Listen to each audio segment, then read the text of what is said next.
الحمد لله رب العالمين والعاقبة للمتقين والصلاة والسلام على رسوله وعلى آله وأصحابه أجمعين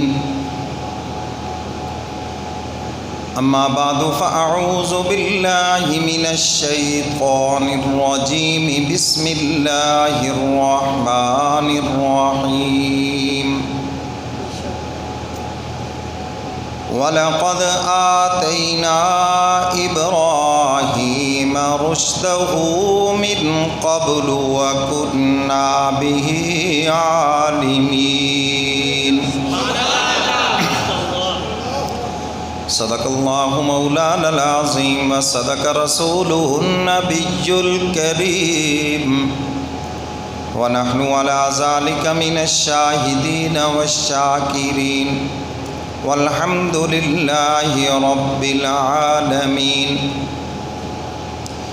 یا الہی جب تک کہ میرے جسم میں میری جان رہے، میرے مولا تجھ پہ صدقے کہ تیرے محبوب پہ قربان رہے۔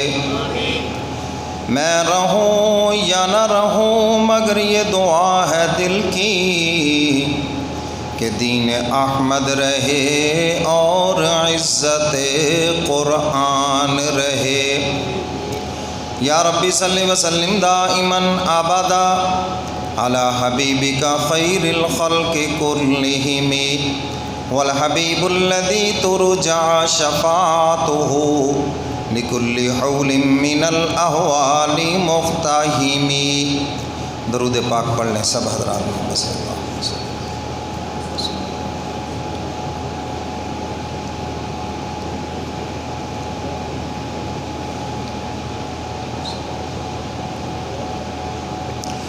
میرے واجب الاحترام معزز حاضرین، آج کی جمعہ کی نشست میں جد الانبیاء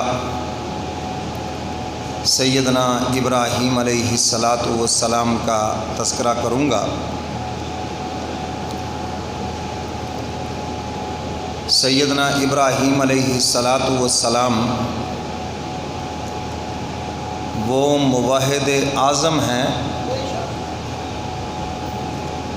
اور اللہ رب العزت کے ایسے عاشق ہیں کہ اللہ کی محبت میں سب کچھ قربان کر دیا۔ خاندان قربان کیا، خاندانی رسم و رواج وہ بھی قربان کیے، اور یہاں تک کہ راہ خدا میں اپنا بیٹا بھی قربان کیا۔ یہ تو الگ بات ہے، اوپر سے حکم نہیں تھا، ورنہ خلیل نے تو چھری چلا دی تھی۔ وطن بھی قربان کیا، ماحول معاشرہ ہر قربانی دی، اور یہ میرے اور آپ کے لیے پیغام ہے۔ وہ لوگ جو یہ بات کرتے ہیں جی ہم نے دنیا کو بھی تو رکھنا ہے، برادری کو بھی تو رکھنا ہے، لوگوں کو بھی تو رکھنا ہے، یہ اللہ تعالیٰ کی محبت کی کمی کی دلیل ہے۔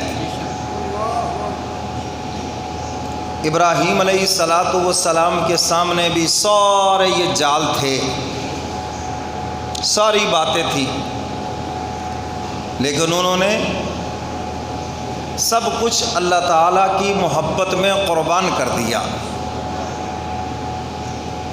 اور یہ قانون خداوندی ہے، جو بھی حق کے اوپر ڈٹ جاتا ہے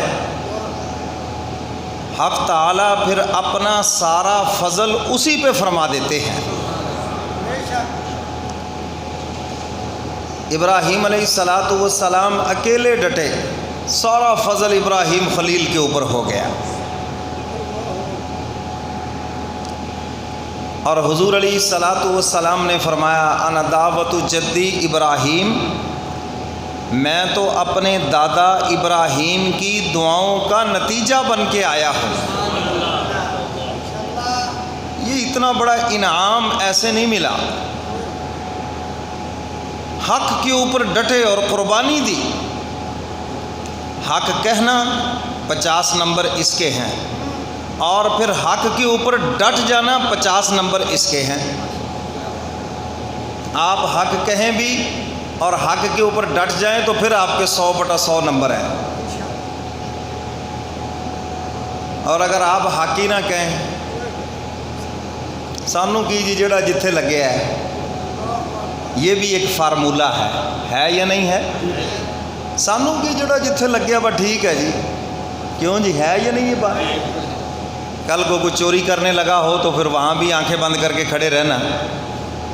آپ کا ہی مال چرا رہا ہو تو پھر آنکھیں بند کر کے کھڑے رہنا اور یہی فارمولہ سناتے رہنا جی سانو کی جڑا جتھے لگیا ہے۔ اللہ کے محبوب نے ہمیں حکم دیا ہے جب برائی کو دیکھو تو یہ نہیں کہنا کہ جو جہاں لگا ہے لگا رہنے دو، بلکہ فرمایا اس کو روکو، اور روکنے کے بھی درجے بیان فرما دیے۔ فرمایا اگر تمہارے اندر طاقت ہے تو اس برائی کو طاقت سے روکو، اور اگر طاقت سے نہیں روک سکتے تو پھر اس کو دوسرا درجہ ہے زبان سے روکو۔ فرمایا زبان سے بھی نہیں روک سکتے تو تیسرا درجہ بیان فرمایا اس برائی کو دل کے اندر برا جانو، ذالک اضعف الایمان، یہ ایمان کا کمزور ترین درجہ ہے۔ اس کی آواز بریک ہے،